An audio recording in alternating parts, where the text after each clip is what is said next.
Segunda parte. Purgatório. Canto 1. Os dois poetas retornam do inferno pela galeria subterrânea, e alcançam a superfície da terra. Acham-se perto do Monte Purgatório. Entre a praia e o sopé da montanha, deparam Catão, que guarda o lugar. Singrando em águas favoráveis, a barca do meu engenho alçou velas, deixando para trás o pélago cruel. Eis que passo a cantar o segundo reino, onde o espírito, purgando culpas, faz-se digno de ascender ao céu. Para isto, ó santas musas, fazei que eu recupere o vigor da poesia antiga e que Calíope empreste ao meu cantar o tom alto e digno que não permitiu às pegas esperar que seu atrevimento fosse perdoado. Linda tonalidade de safira oriental espargia-se pelo horizonte sereno até onde o primeiro céu alegra a vista, aumentando a minha alegria por haver, afinal, deixado as auras mortas que me haviam pungido o olhar e o coração. O formoso astro que auspicia o amor fazia esplender o oriente inteiro, velando a constelação de peixes que lhe faz escolta. Voltando-me à direita, avistei o outro polo e eis descubro 4 estrelas jamais vistas senão pela antiga gente. Ao seu rutilar, mais alegre parece o firmamento. Ó setentrião! Vale por viuvez o não haveres contemplado tão rutilantes astros. Tendo-os admirado longamente, atentei para a direção oposta, onde o carro solar se havia rompido, e diviso, bem próximo, ancião que de mim merecia reverência tanto quanto filho algum já fez ao pai. Longas barbas, brancas quais os cabelos, lhe desciam ao peito. Tal fulgor punham em seu rosto aqueles 4 astros que eu via como se o sol lhe estivesse adiante. Disse-me, agitando as veneráveis barbas, quem és, que vencendo o rio Trevuso fugistes da prisão eterna? Quem te guiou, iluminando o caminho, para que pudesses deixar o infernal espaço onde é sempre noite escura? Acaso estão anuladas as leis do abismo? Ou o céu, rompendo a própria ordem, permite aos condenados invadir este domínio? Acenando e movimentando as mãos, Virgílio indicou-me o que me incumbia fazer. Curvei joelhos e baixei os olhos, enquanto ele respondia, não vim por vontade. Dama do céu baixada rogou-me prestasse socorro a este vivente, servindo-lhe de guia. Mas visto que desejas conhecer em pormenores a nossa condição, ora te darei explicação devida. Ainda não é chegada a hora fatal para este a quem guio, mas, por seus pecados, esteve tão próximo dela que bem pouco lhe faltou para perder-se. Já disse o porquê de o ter socorrido. Para tirá-lo do perigo não há caminho senão o que vamos percorrendo. Mostrei-lhe, ao longo dele, a gente que paga as suas maldades. Ora, neste lugar entendo exibir-lhe a grei que sob os teus cuidados se purifica. Demasiado longo seria narrar-te quanto vimos. Sabes provir do alto a ordem que me impôs trazê-lo para ver-te e ouvir-te. Sê, pois, benigno a quem a liberdade aspira, e o quanto ela é preciosa bem o sabe quem por ela rejeitou a vida. Por ela não terá sido amarga a tua morte em Utica, sítio que guardou teu corpo, gesto esse teu que no juízo final sob luzes favoráveis será considerado. Não violamos leis divinas pois ele é vivo e Minos não me impediu, pois sou daquele círculo onde também se encontra a tua Márcia, cujo puro olhar parece estar rogando que ainda consideres tua. O recordá-la amorosamente te faça propício a nós peregrinos. Acede a que cruzemos os teus 7 reinos e eu, grato, hei de referir a Márcia a tua benignidade, se isso te agradar. Catão por sua vez disse, a tal ponto alegrava Márcia os meus olhos que, no mundo, quanto quis lhe concedi. Agora, porém, não me é dado mover-me para além do rio que tudo limita.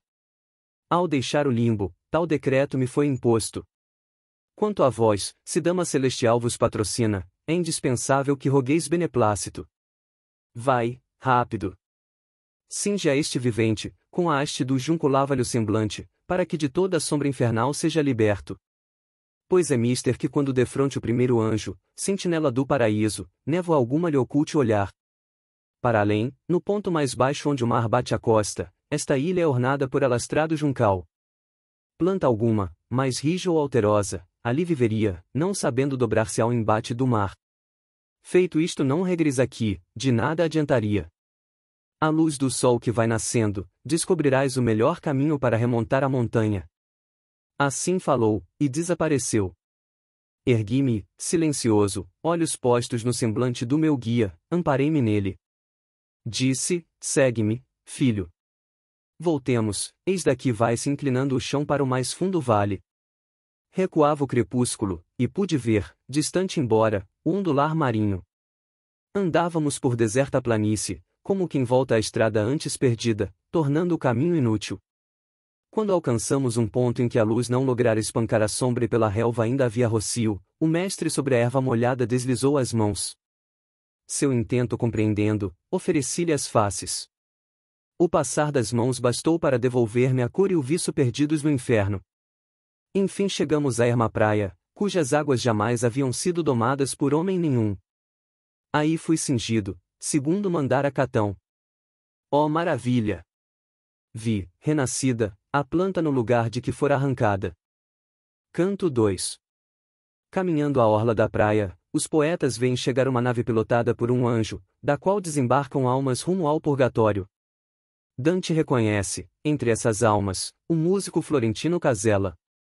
O sol já começava a surgir na fimbre do horizonte da ilha do Purgatório, cujo meridiano é o ponto mais alto de Jerusalém, e já à noite, que traça itinerário oposto, elevava sobre o Ganges a constelação da balança, oscilante em suas mãos.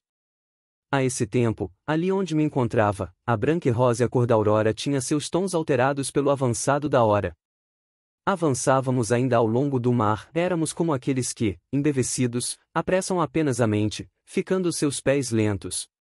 Eis que, assim como sobre as dobras da manhã Marte fulgura entre a névoa, além, no poente dos pagos marinhos, uma luz, queira Deus torne a vê-la. Percebi-a correr sobre o mar, com tal velocidade que voo de ave alguma se lhe compara. Ainda mais rútila e poderosa me pareceu depois que, tendo-me voltado para o guia, a interrogá-lo, novamente a mirei. Pensei ter visto em suas bordas um não sei que branquejar, que logo, na parte inferior, foi também surgindo. Meu mestre não disse palavra, até que tais brancuras em asas se definissem. Então, reconhecendo o navegante, assim falou. Ajoelhado, e de mãos postas. Eis um anjo de Deus. Compõe as mãos. Daqui para a frente, ditoso, muitos outros hás de ver. Observa que, desdenhando os recursos humanos, remos ou vela, apenas com as asas remotos sítios vão percorrendo. Vê como as orienta rumo do céu, movendo agilmente as eternas plumas, que não mudam nem caem qual sucede aos cabelos mortais. Contudo, mais e mais se avizinhando, bem se desenha o divino mensageiro, fazendo-me baixar os olhos deslumbrados. Tocou a praia, veloz e leve, qual barca que sequer tocasse a água. Na popa do barco vinha celestial barqueiro, na fronte parecendo ostentar o seu feliz estágio. Dentro, vinham mais de 100 espíritos a cantar em êxito Israel de Egipto entre outros. Após o sinal da cruz, dirigiram-se à praia, e o anjo como veio tornou, sem perder tempo.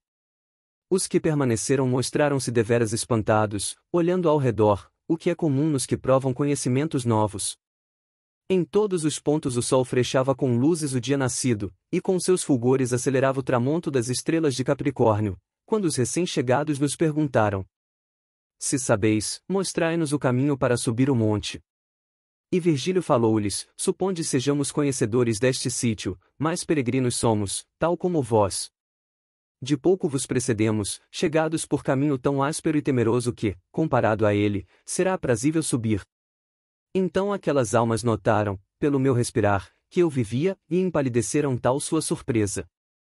E qual multidão curiosa envolve o mensageiro a ostentar ramos de oliveira, desejando por primeiro ouvir as notícias, sem atentar no desconforto da aglomeração, assim cercaram-me as almas venturosas. Em meu rosto fixaram interesse alvoroçado, quase esquecidas de que marchavam para a suprema formosura. Uma delas, adiantando-se, esboçou o propósito de abraçar-me, e com tal ímpeto que de entusiasmo igual fui tomado. Vã tentativa, pois a sombra era verdadeira só em aparência. 3 vezes querendo estreitá-la, 3 vezes ao peito eu trouxe apenas as minhas mãos. Ante o meu demonstrado espanto, sorriu e retirou-se. Principiei a segui-la. Mas com suavidade disse que eu me detivesse.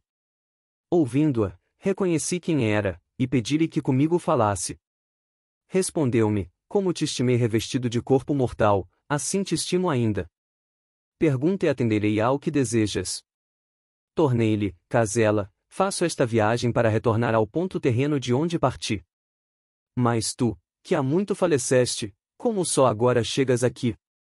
E ele, o anjo que toma na sua barca a quem e quando deseja, nenhuma injustiça me fez ao retardar minha passagem, pois assumo querer obedecia.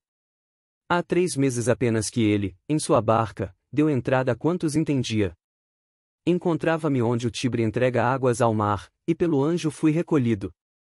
Para aquele sítio vou frequentemente em direita, pois ali se congregam as almas que não estão sujeitas às penas do Aqueronte.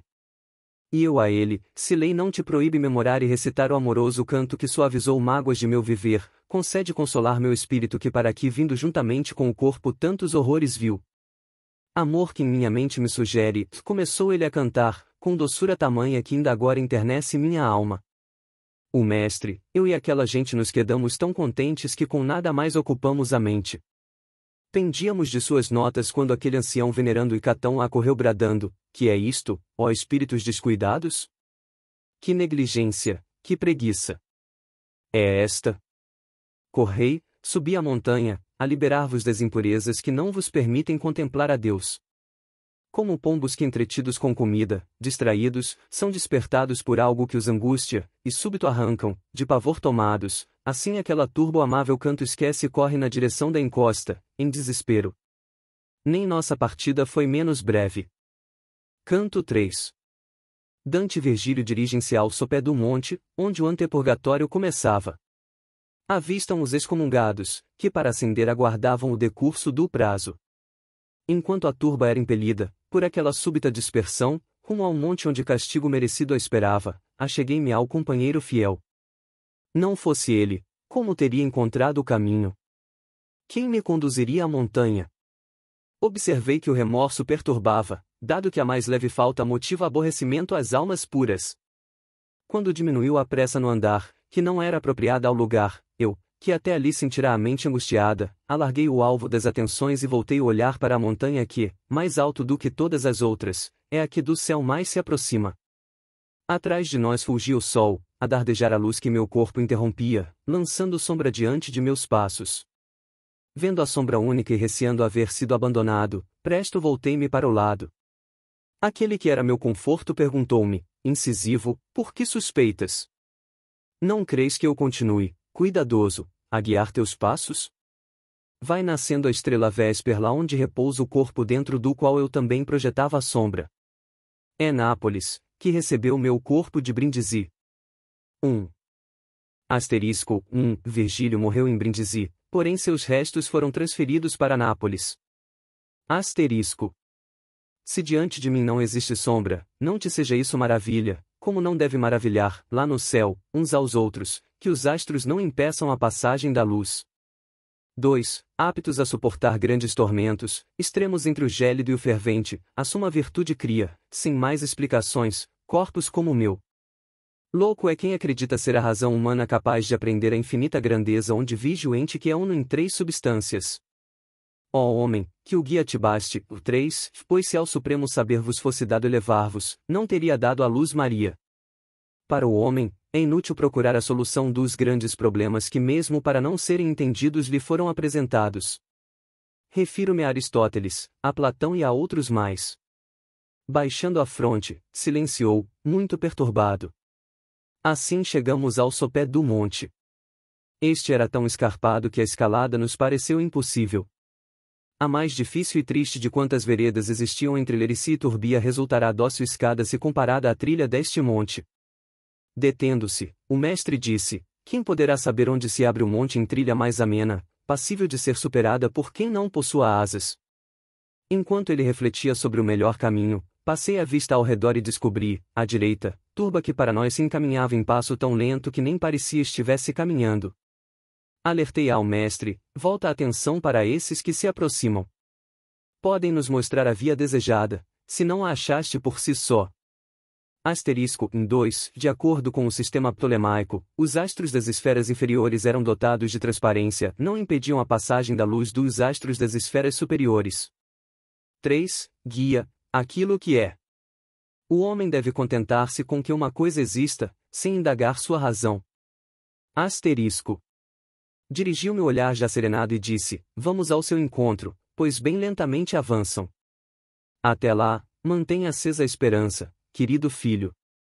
Estava bem longe aquela gente, pois havíamos caminhado já 1000 passos e ainda nos encontrávamos a tiro de pedra lançada por destro atleta, quando eis que os espíritos cerram espaço e fazem alto junto ao penhasco, como se vigiassem, desconfiados, os que deles se aproximam.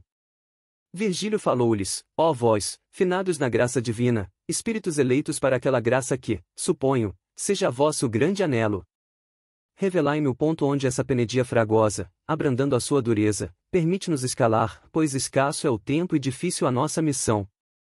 Como ovelhas que deixam o redil a uma, a duas, a três, mantendo as mais assustadas os olhos e a cerviz baixados, todas seguindo os passos da primeira, aconchegando-se-lhe quando ela para, seguindo-a quando avança, dóceis e quietas sem saber por quê, assim notei que se movia para nós a testa daquela coluna de almas afortunadas, pudicas no olhar, simples no andar.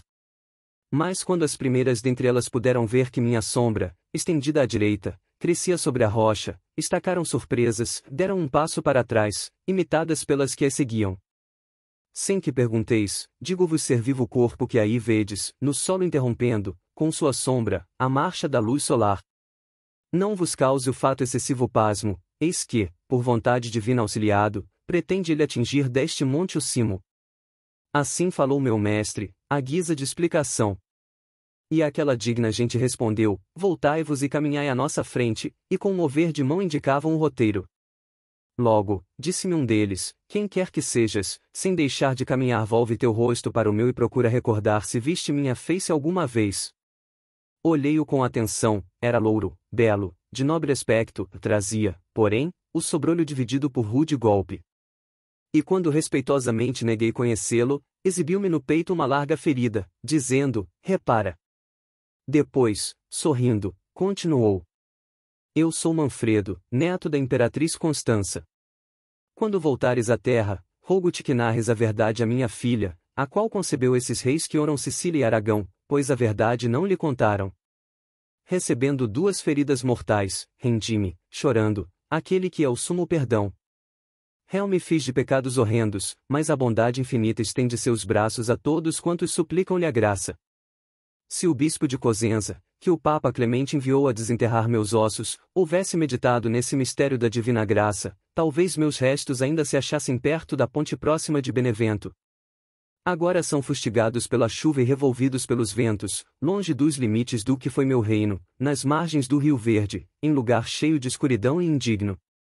Mas nenhum anátema é tão poderoso que deserde a alma do amor divino enquanto a esta alma restar a confiança no sumo amor.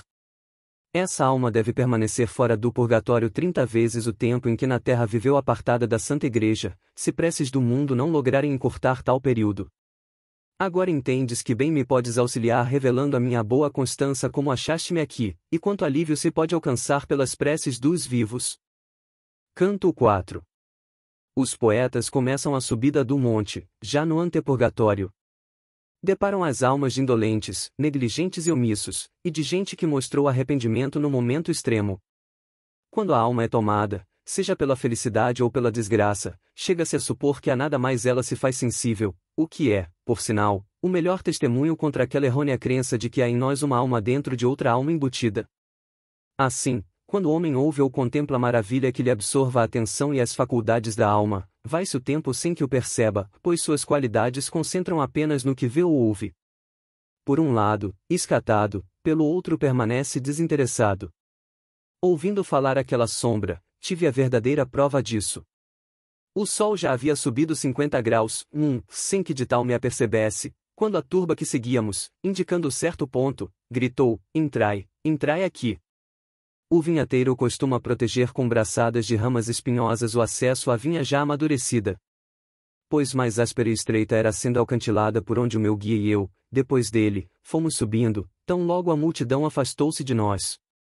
Assim se alcança Nole, descendo por São Léo, e se chega ao pico de Bismantova. Já haviam-se passado mais de 3 horas, visto que o sol percorre 15 graus por hora. Asterisco.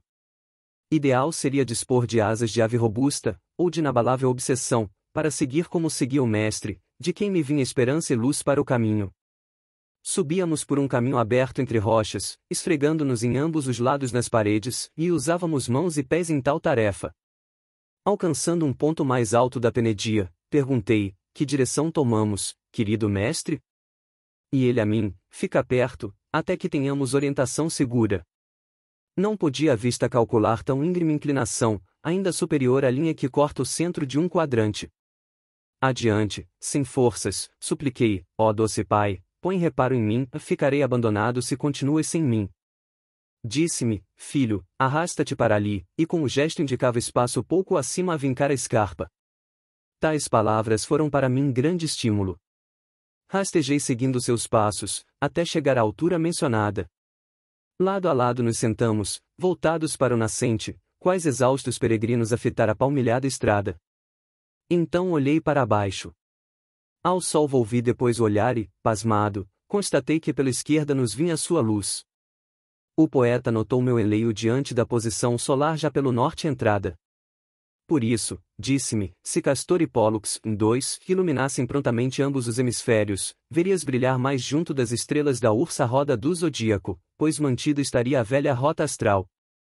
Se quiseres esclarecer esse mistério, imagina que este monte e aquele outro que é de Jerusalém à máxima altura estão sobre o mesmo horizonte mas em posição antípoda, pois situados em diferentes hemisférios.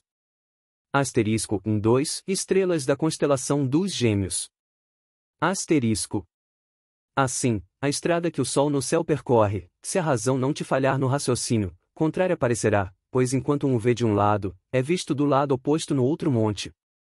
Eu disse: bom mestre, jamais, como agora, o meu entendimento alcançou o que antes parecia obscuro. Sei que a linha mediana do terreno círculo-equador é chamada em astronomia, e sempre separa o inverno do verão. Se compreendi a tua lição, é este monte o antípoda de Jerusalém, e assim vemos o sol brilhar no norte enquanto os hebreus o podem ver ao sul. Mas agora, se consentes, gostaria de saber, pois meus olhos não divisam o cume da montanha, quanto ainda teremos de cumprir.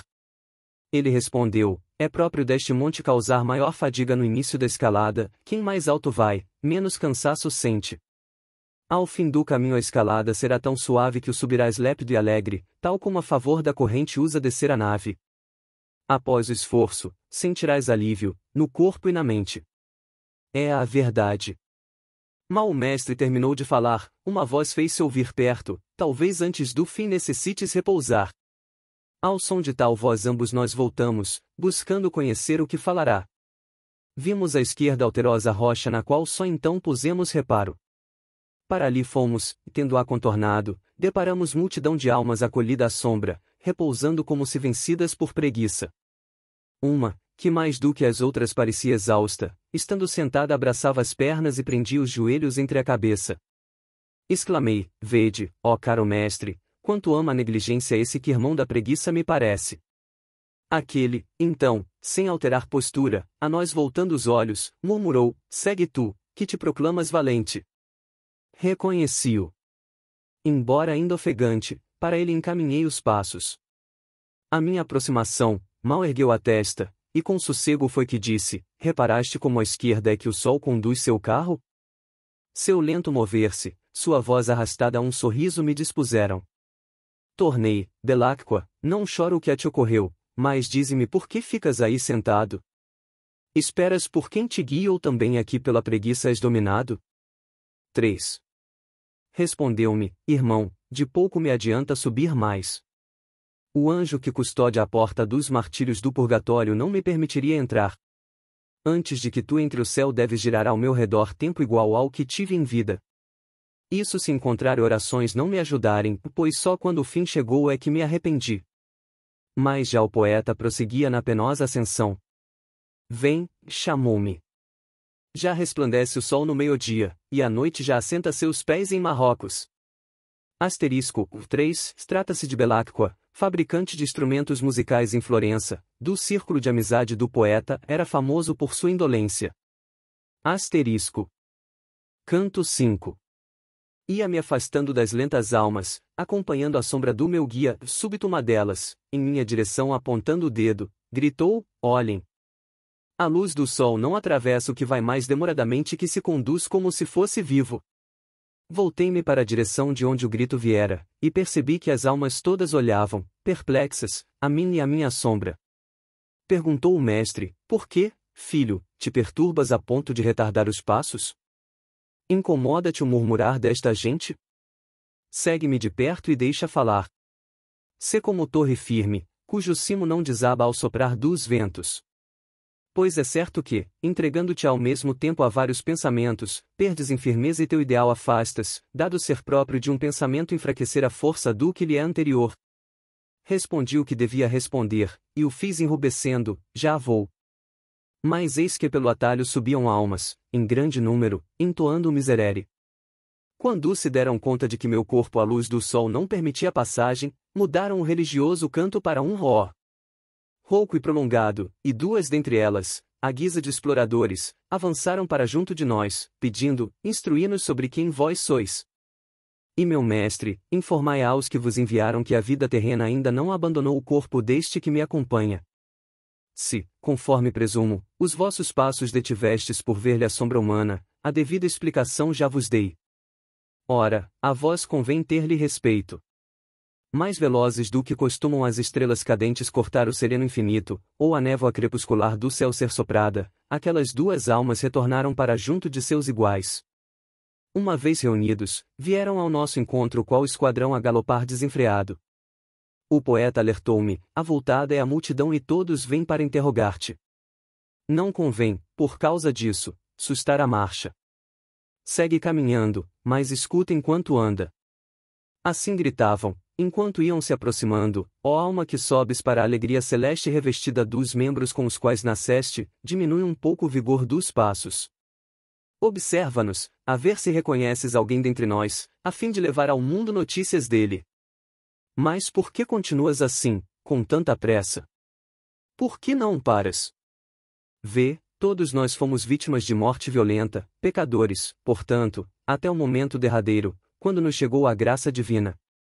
Assim que, saindo da vida, sofrendo e perdoados, para cá viemos, com Deus pacificados, agora movidos tão somente pelo desejo de vê-lo.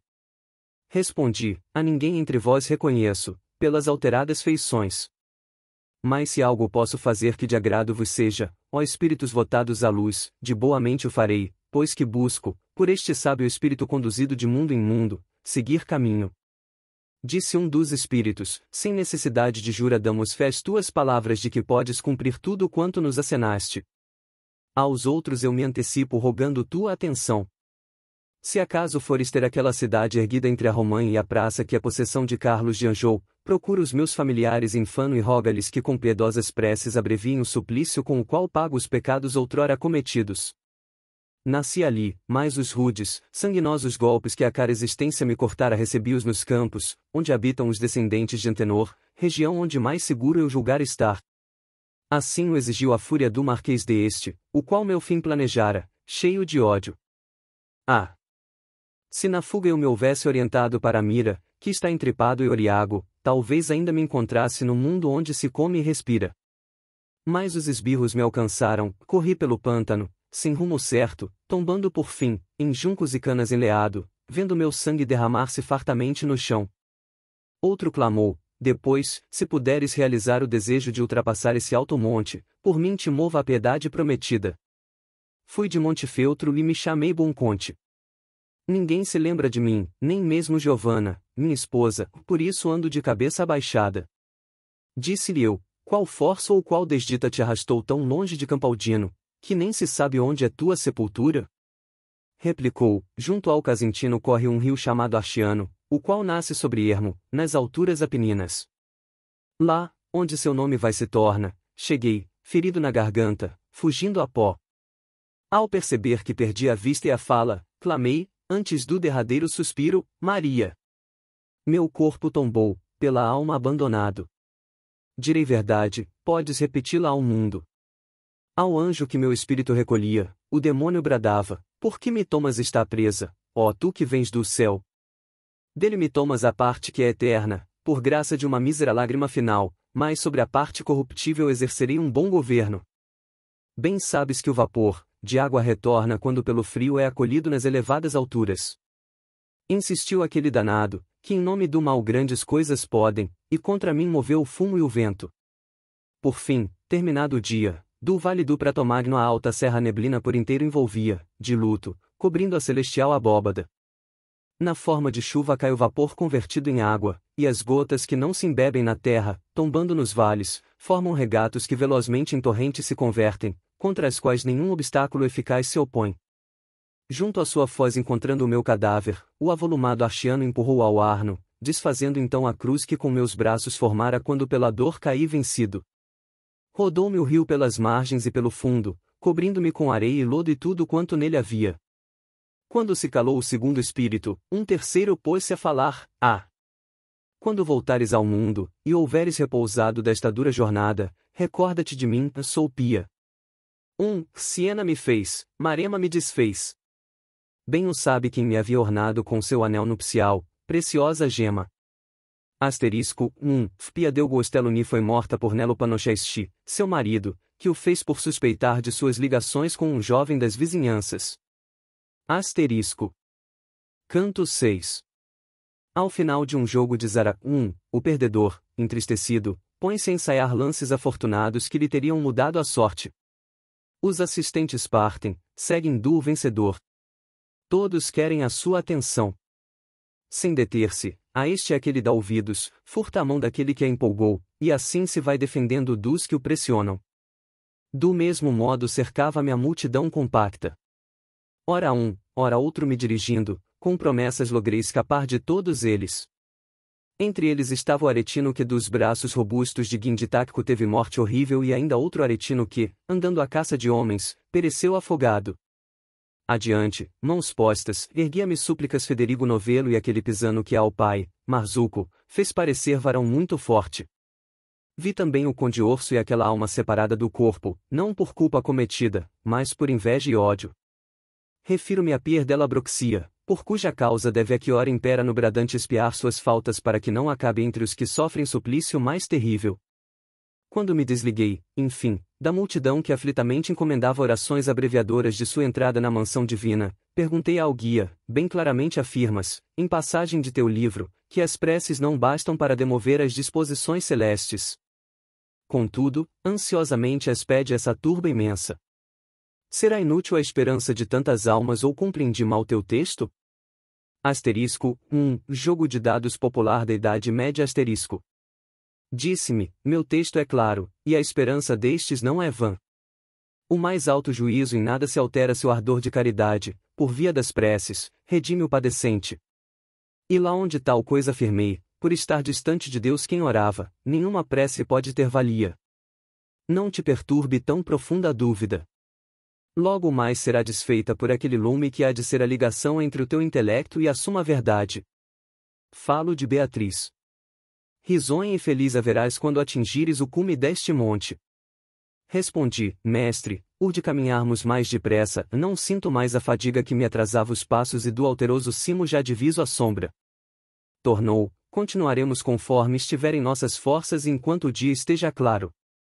Mas advirto que as coisas não são como ao teu desejo parecem. Antes de que chegues ao cimo, tornarás a ver o sol ora escondido pelo monte, em modo tal que já a tua carne não lhe intercepta os raios. Observa, porém, aquela alma solitária, cuja atenção está voltada para nós, e irá nos ensinar o melhor caminho para subir. Aproximamo-nos, ó nobre alma lombarda, quão altiva e desdenhosa estavas grave e lentamente movendo os olhos. Qual leão em repouso, majestosamente deixava-nos aproximar, sem nada dizer. Virgílio achegou-se a ele, rogando-nos mostrasse a melhor via. Por resposta nos perguntou qual a nossa pátria e a vida. O guia, todo meiguice, começou por dizer, em Mântua. E já a sombra, comovida, a ele se endereçou, clamando: sou Sordello, teu conterrâneo. E em abraços ambos se estreitaram.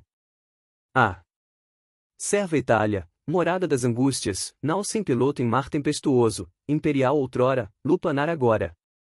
Aquele nobre espírito, com o sol ouvir o doce nome da terra, comum, ao conterrâneo abre os braços deleitosos, enquanto os teus filhos vivos travam em teu solo crua guerra, atiram-se uns contra os outros os irmãos que a mesma cidade encerra. Olha, miserável, o teu território inteiro, e vê se em algum lugar se pode fruir a paz. De que serviu Justiniano preocupar-se em ajustar os bridões, se ainda tens vazia a cela? Não fora essa ausência talvez fosse bem menor tua vergonha. Gente de religião, ocupa-te das devoções e deixa que governe o imperador, cumprindo a lei por Deus promulgada. Nota como a falta de aguilhões assolou a fera dos maus instintos, depois que mãos sem firmeza tomaram as rédeas do governo. Ó Alberto da Germânia, que abandonas essa Itália tornada indomável, a qual deverias reger com dureza, caia sobre ti, por causa desse abandono, o justo castigo do céu, castigo tão nítido e forte que todos compreendam a sua razão, de modo que teu sucessor dele tenha receio. É culpa tua e de teu pai, mantidos, por mera cobiça em terra estranha, que o jardim do império se encontre em tal modo abandonado. Vê, ó negligente, Capuletos e Montecchios em permanente angústia, Monaldi e Filispechy em constante fúria. Vem, ó insensível, sentir a opressão em que vivem teus seguidores e ocupa-te em minorar-lhes as mazelas. Corre a Santa Fior, para saber como são tratados. Vem ver tua Roma, que em deplorável estado, viúva e só, noite e dia chora e clama, por que não me acordes, ó César? Vem medir o amor que reina entre teu povo, e se em nosso favor piedade não te move, mova-te a vergonha por tua descurada fama. Se me é permitido, ó sumo Deus, por amor aos homens sacrificado, estarão acaso teus olhos justiceiros fixos em outras bandas? Ou, na profundidade insondável da tua mente, nos reservas algum bem, ora vedado ao nosso entendimento? A infeliz Itália está repleta de tiranos, e qualquer um crê poder tornar-se um Marcelo. Ó Florença, felizmente tal comentário não te diz respeito, mercê do proceder de teu povo, de outros povos exemplo. 2. Muitos destes trazem no coração o anelo da justiça mas não o demonstram precipitosamente, preferindo, prudentemente, aguardar momento favorável, enquanto o teu povo a tem nos lábios, permanente.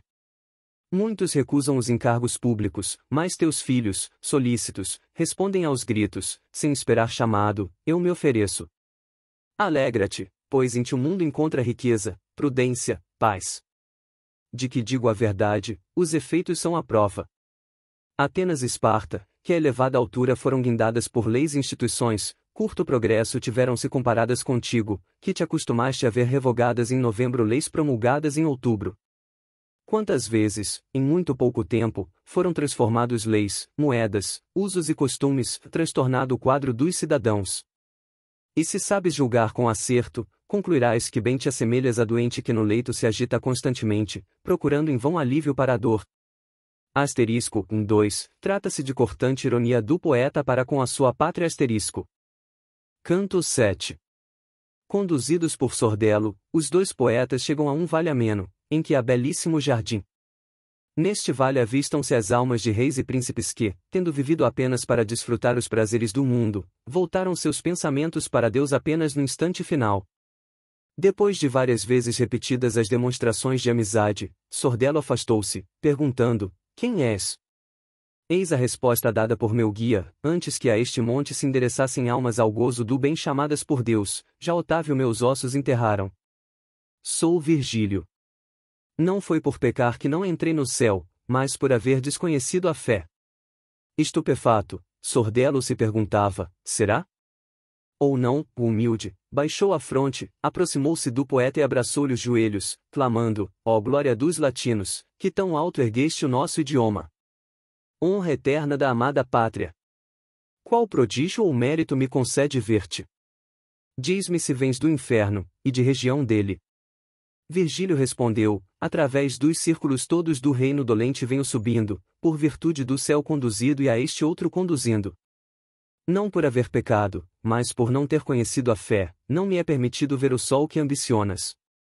Demasiado tarde ele me foi revelado. Lugar existe, lá embaixo, destinado não a martírio, por trevas somente angustiado, onde se ouvem suspiros, mas não gemidos. Ali estou, no limbo, em meio à grei inocente mordida pelos dentes da morte antes que da culpa humana fosse redimida. Permaneço entre os que, não conhecendo as virtudes da teologia, souberam, contudo, praticar as virtudes cardeais. Mas podes nos ensinar o caminho mais fácil para o purgatório? E Sordello, aqui, não nos é fixado lugar para detença. Posso ir e vir livremente. Sigo, pois, a servir-te de guia. Mas, repara, o dia declina e subir, à noite, não se pode. Busquemos local para a pousada. À direita e à distância, está queda multidão de almas. Se concordas, levo-te até lá e, quem sabe, conhecê-las te alegre. Foi-lhe respondido, como assim? Quem desejasse ir acima à noite ver-se-ia impedido. Ou não o conseguiria. O bom Sordello, usando o dedo, fez um traço no chão, vês? Nem apenas este traço conseguirias cruzar depois de tramontado o sol. Não devido a qualquer obstáculo erguido, mas à trevosa noite que dobra a vontade mais animosa. Se, porém, quisesses baixar caminho, ao redor da montanha, poderias livremente fazê-lo enquanto o horizonte oculta o dia. Aturdido, meu mestre disse, leva-nos, pois, ao sítio a que aludiste, pois a demora e a ansiedade iguais vão se fazendo. Pouco adiante, observei, abriam-se vales iguais aos das montanhas terrenas. Anunciou a sombra amiga, iremos além, até onde a encosta se encurva, e ali o novo dia aguardaremos. Inclinando-se entre escarpa e planalto, um caminho meio rude, meio sereno conduziu-nos ao vale, sua inclinação mais que ao meio se atenuando. Ouro e prata de lei, vermelho, branco, azul profundo, marfim límpido e lustroso, verde puro de esmeralda ao se partir fulgente, felizes cores pelo vale se impunham às ervas e flores como o menor sujeita-se ao maior. E não só em pinturas se esmerava a natureza, mais de 1000 perfumes fizera essência única, misteriosa. Almas até ali ocultas pela concavidade do vale, quais flores sentadas sobre a relva, entoavam o salve, rainha. Sugeriu o mantuano que nos conduzia, enquanto ainda houver sol de fora, não chegaremos mais próximos da turba. Desta altura, poderás reconhecer as feições e os atos dos que estão ali ainda melhor do que se vizinhos estivéssemos. Aquele que mais ao alto aparece negligenciou os seus deveres, e ora não abre a boca para seguir, dos demais, o canto. É Rodolfo, imperador que bem poderia ter sanado os males que deixaram tão rota a Itália, mas não o fez. O seguinte, que a olhá-lo parece oferecer conforto, reinou lá onde o Moldávia conflui no Elba e o Elba conflui no mar. Ottokar é o seu nome e já na infância valia mais do que o filho, Venceslau, o barbudo, rei totalmente dedicado ao ócio e à luxúria em vida. O de pequenino nariz, que com o anterior parece manter colóquio, ao morrer fugitivo, deslustrou a flor de lis. Observa como bate no peito. Repara nesse outro que suspira, acamando na mão o rosto. 2. O pai e o sogro do mal de França, conhecendo a sua existência indigna, dela fazem a culpa que lhe atiram. 3. Esse membrudo, que faz coro ao cantar com o que tem nariz desmedido, foi guardião das virtudes. 4. Asterisco 1. Trata-se de Felipe II, rei da França. 2. Henrique III, de Navarra. 3. Felipe III e Henrique III, pai e sogro de Felipe, o Belo, o mal da França. 4. Pedro III de Aragão, o membrudo, e Carlos I de Anjou asterisco.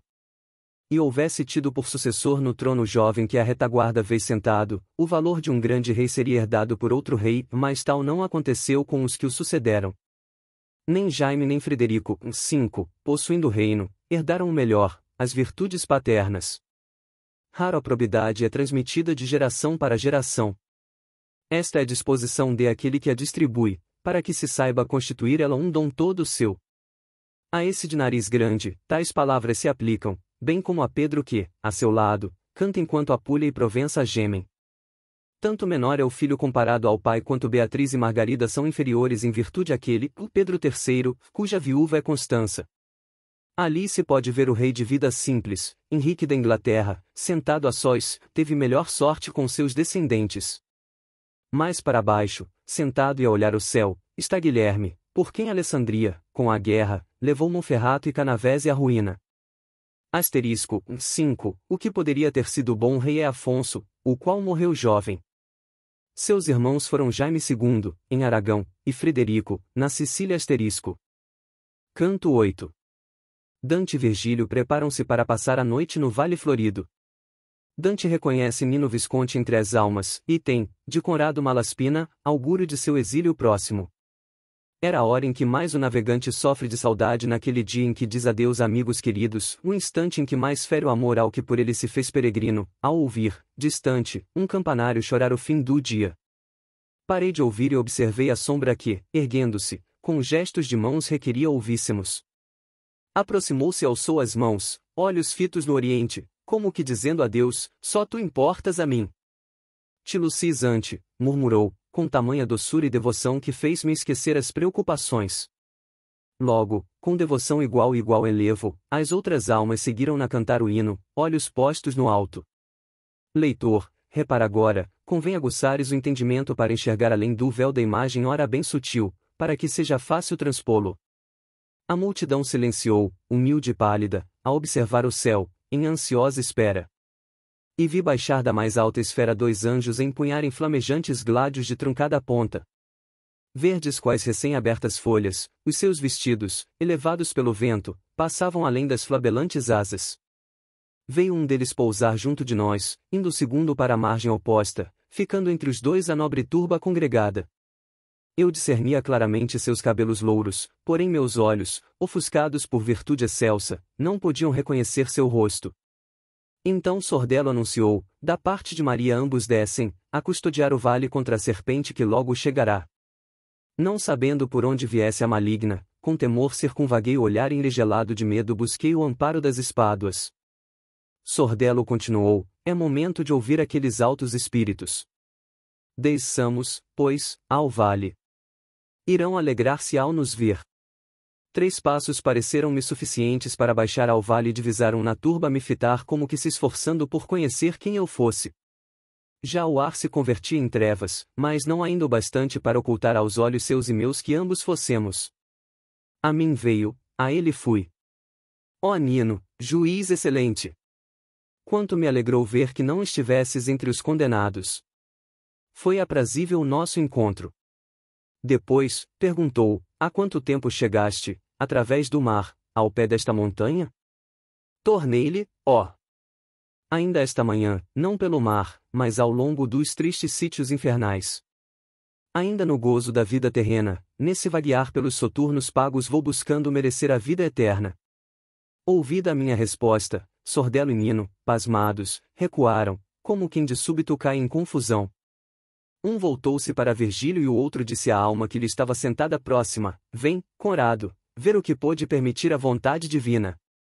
E a mim, clamou, pela gratidão que deves àquele que ao nosso entendimento oculta a sua vontade primeira, imploro-te, ao regressares ao mundo além do mar temível, diz a minha filha Joana que rogue por mim, sendo Deus especialmente sensível à inocência. Não espero que sua mãe o faça, pois retirou os véus de viúva e casou-se novamente. Não faltarão a infeliz dores que a mortifiquem. Por ela se pode conhecer quão pouco arde na mulher a chama do amor se o contato ou a vista da pessoa amada não a alimentar sem cessar. Melhor teria sido se não se casasse de novo, a modo de substituir em sua lousa sepulcral o galo de galura pela víbora de Milão. Isto disse, inflamado por aquele zelo que faz abrasar o coração. Eu fixara no alto os olhos, lá no polo, onde parece mais lento o giro das estrelas, como a parte da roda mais junto ao eixo. Perguntou meu guia, filho, que coisas miras lá no alto? E eu a ele, aqueles 3 astros rutilantes, a cujo fulgor todo o polo esplende. Tornou-me, as 4 estrelas que vimos pela manhã ora jazem ocultas. Brilham estas em seu lugar, agora. Virgílio ainda falava quando Sordello anunciou, tocando-o, eis que chega o inimigo, fazendo o dedo insistir na direção dos olhos. Logrei descobrir, na parte exposta do vale, uma serpente, a mesma talvez que induzira Eva a provar o mau alimento. Avançava entre ervas e flores, volteando a cabeça para um e outro lado, a língua alongando para tocar o dorso. Não vi, e pois descrever não posso, como foi que os guardiães celestes contra o réptil se atiraram. Percebendo-o fender-se sob as verdes asas, fugiu a serpente, e então, voando calmamente, tornaram os anjos ao lugar de origem. A alma que vier unir-se à do juiz continuará a fixar-me durante o tempo em que os anjos voavam. Asterisco 1. Referência às 3 virtudes teologais. Asterisco. Começou por dizer, a divina graça que ilumina o teu caminho seja alimento do teu desejo honesto e te conceda quanto necessário para atingires o paraíso. Mas ora, se sabes alguma novidade acerca de Valdimagra ou vizinhanças, conta-ma, que eu lá tive domínio. Fui comado Malaspina. Não o antigo, mas seu descendente, o amor que dediquei aos meus purifica-se aqui. Tornei-lhe, jamais por ali andei, mas não há lugar na Europa em que a alta fama dos teus feitos não haja despertado ecos. A glória que teu brasão ressuma faz honra a gente ao lugar, e mesmo quem não o viu seu valor proclama. Juro que se lá acima chegar, essa honra da estirpe terá para sempre aclamada a sua liberalidade e seu valor. Natureza e costumes excelentes fazem com que, enquanto no mundo os maus chefes tudo põem a perder, só essa estirpe despreza o vício em todas as suas formas. Disse-me ele, parte, agora. Antes que o sol percorra 7 vezes o espaço que a constelação do Áries ocupa e cobre com suas 4 patas nos caminhos celestes, tua opinião a respeito dos Malaspina te será gravada no coração com fatos bem mais marcantes do que palavras ditas com mais ênfase. 2. A não ser que o destino siga diferente curso. Asterisco. 2. Os Malaspina dariam acolhida a Dante durante os anos de exílio.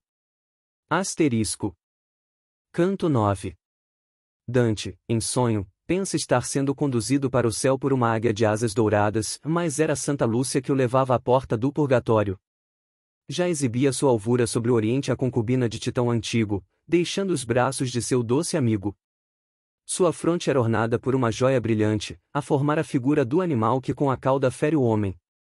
No lugar em que os 5 nos encontrávamos, elevando-se, já a noite percorrera espaço igual a 2 horas, e se aproximava o terceiro espaço quando eu, herdeiro de Adão vencido pelo sono, recostei o corpo no solo e adormeci.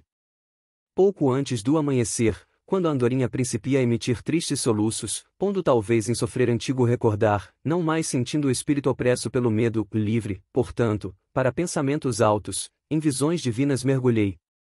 Era como se pairasse no espaço águia de penas de ouro, asas abertas, intensa a baixar o voo. Julgava-me na montanha em que Ganimedes abandonara os seus, para subir ao seio do alto consistório.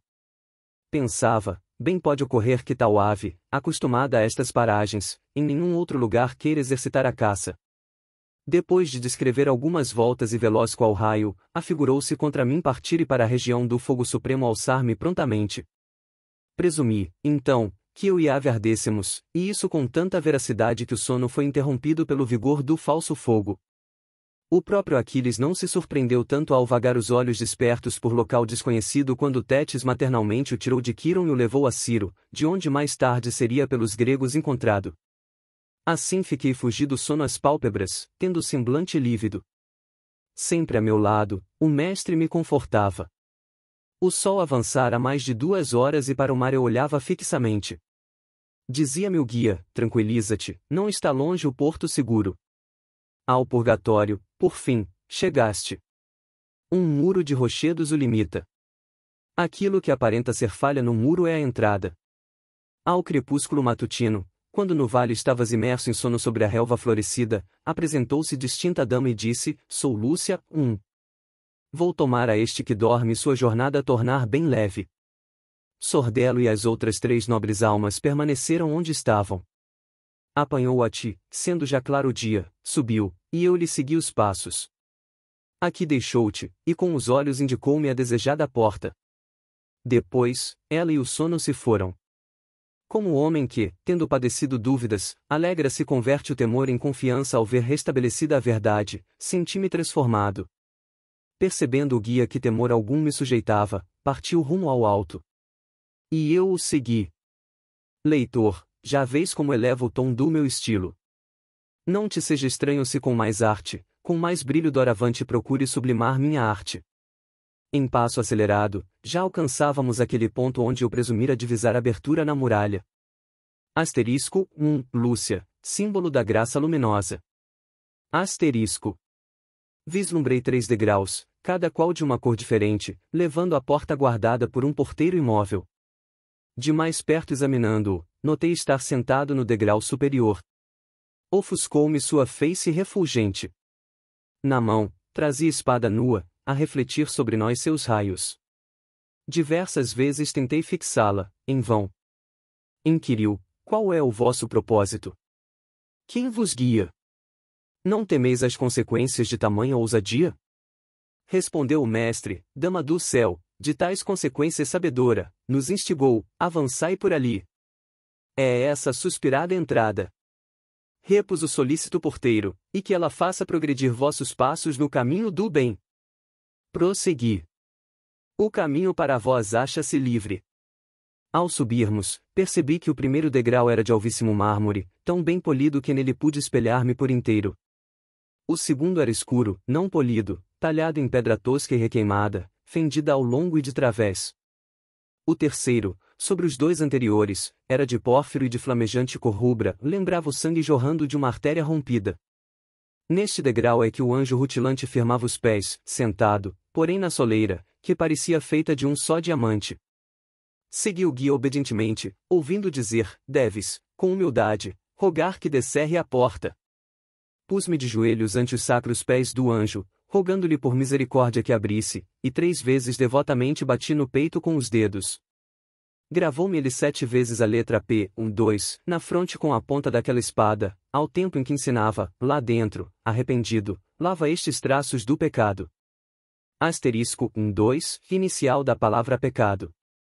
Asterisco.